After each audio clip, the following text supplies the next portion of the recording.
మొత్తానికి నిన్న రాజగోపాల్ రెడ్డి గారు చేసినటువంటి కామెంట్స్ కొంత హాట్ టాపిక్గా మారినాయి. నెక్స్ట్ సీఎం ఉత్తమే అంటూ ఆయన చెప్పినటువంటి మాట, తర్వాత నా నాలుక మీద మచ్చలు ఉన్నాయి కాబట్టి ఖచ్చితంగా అయి తీరుతుంది అనేటువంటి మాటను రాజగోపాల్ రెడ్డి గారు చెప్పడం జరిగింది. అది యాదృచ్ఛికంగా అన్నట్టే అనిపించింది, కానీ అది సీరియస్ వార్త అయిపోయి కూర్చుంది. ఆయన ఏదో సమస్యను వివరిస్తూ మంత్రి గారు అన్నారు, ముఖ్యమంత్రి గారు అన్నారు. ఇక అన్న కాబట్టి ఎట్లాగో నువ్వు ఎట్లయినా అవుతావు, మంది ముఖ్యమంత్రి అవుతావు, నా నోటి నుంచి వచ్చిందంటే నా నాలుక మీద మచ్చలు ఉన్నాయనేటువంటి మాట అక్కడ ఏది ఆయన చెప్పినప్పటికి కూడా అయితే బయటి సమాజానికి అర్థమైనటువంటి అంశం కాంగ్రెస్లో ఏదో జరుగుతుందనేటువంటి ఒక చర్చ, అనర్థమైనటువంటి చర్చ ఒకటి లేవనెత్తి దారితీసింది అక్కడ. దాంతో కొంత గందరగోళ పరిస్థితి నెలకొంది. అయితే నేను పక్కకే ఉన్న రాజగోపాల్ రెడ్డి గారు మాట్లాడేటప్పుడు అయితే యాదృచ్ఛికంగానే అన్నాడు, నేనే సాక్ష్యం. కాకపోతే ఈ చర్చకు దారితీసింది లేదు, ఆయన ఇంకొక వర్గం ఏమంటుందంటే లేదు ఆయన మంత్రి పదవి కోసం అందరిని అట్లా కాకాబడుతుండు అనేటువంటి మాట వాళ్ళు చెప్తా ఉన్నారు. సరే, ఏదేమైనప్పటికీ కూడా అది యాదృచ్ఛికమైనటువంటి చర్చ. దాని మీద యాదృచ్ఛికంగా అన్నటువంటి మాటని దాని మీద ఇంకా ఇండెప్త్కి కూడా ఎవరు పోవాల్సినటువంటి అవసరం లేదు, ఎందుకంటే నేను ప్రత్యక్షంగా అక్కడే ఉన్నా కాబట్టి.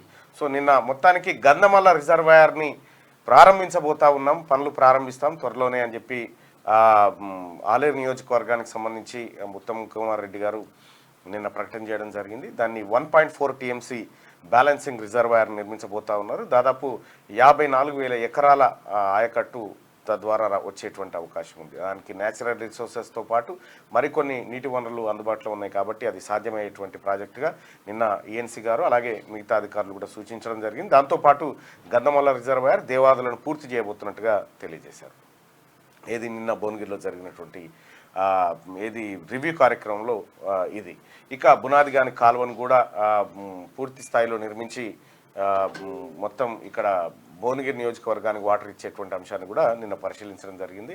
సో ఇది నిన్న అక్కడ జరిగితే, ఇక మరోవైపు యాదగిరిగుట్ట ఆ తర్వాత వేములవాడ ఆలయాల అభివృద్ధి కోసం రాష్ట్ర ప్రభుత్వం చొరవ తీసుకుంది. రాష్ట్ర ప్రభుత్వం అక్కడ టీటీడీ తరహాలో యాదాద్రికి కూడా ఒక బోర్డును ఏర్పాటు చేయాలనేటువంటి ఆలోచనతో రాష్ట్ర ప్రభుత్వం ఉన్నట్టుగా తెలుస్తూ ఉంది. ఇక వేములవాడ ఆలయాన్ని ఏది గతంలో కేసీఆర్ కేవలం గ్రాఫిక్ డిజైన్లు ఇచ్చి అవతల పడ్డాడు.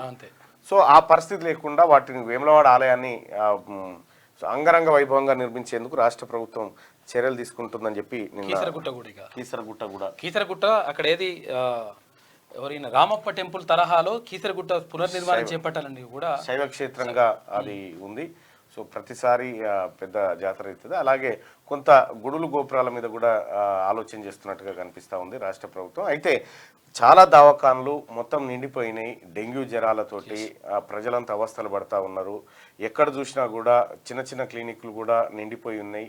గాంధీ, ఉస్మానియాతో పాటు ఇంకా ప్రభుత్వ ఆసుపత్రులన్నీ దాదాపుగా నిండి ఉన్నటువంటి పరిస్థితి. సో రాష్ట్రంలో విష జ్వరాలు వ్యాపిస్తూ ఉన్నాయి. ప్రజలంతా అప్రమత్తంగా ఉండాలి. రాష్ట్ర ప్రభుత్వం ఒక ప్రత్యేక చొరవను దానిపైన చూపెట్టాల్సినటువంటి అవసరం ఉంది.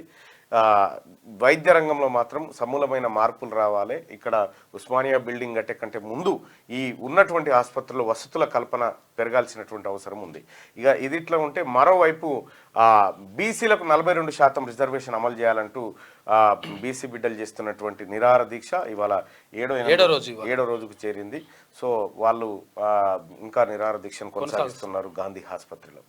సో అదట్లా ఉంటే ఇక నిన్ననో మొన్ననో హైదరాబాద్లో భారీ వర్షాలు పడతాయి అని చెప్పి నిన్న వాతావరణ కేంద్రం చెప్పింది. నిన్ననే చెప్పింది. పడే వాన పల్లె కొంచెం ఇట్లా డల్లు పడ్డ చిత్తుపొత్తు కార్యక్రమం లెక్కనే ఉన్నది. ఇక ఇవాళ కూడా మళ్ళీ ఏమో రాసిరు, భారీ వర్షాలు ఉన్నాయని రాసిరు. కానీ ఇక నమ్మబుద్ధి అయితే లేదు అప్పట్లెక్క. ఎందుకంటే అల్పపీడనం మరి అటే పోతుంది ఇటే వస్తుందో ఏం అర్థమైతలేదు. భారీ వర్షాలు అంటున్నారు. ఈ వర్షాల సంగతి ఏందో అర్థమైతలేదు. మళ్ళా శ్రీశైలం గేట్లు, నాగార్జున సాగర్ గేట్లు అయితే మళ్ళా కొలాయించారు. లైక్ చేయండి,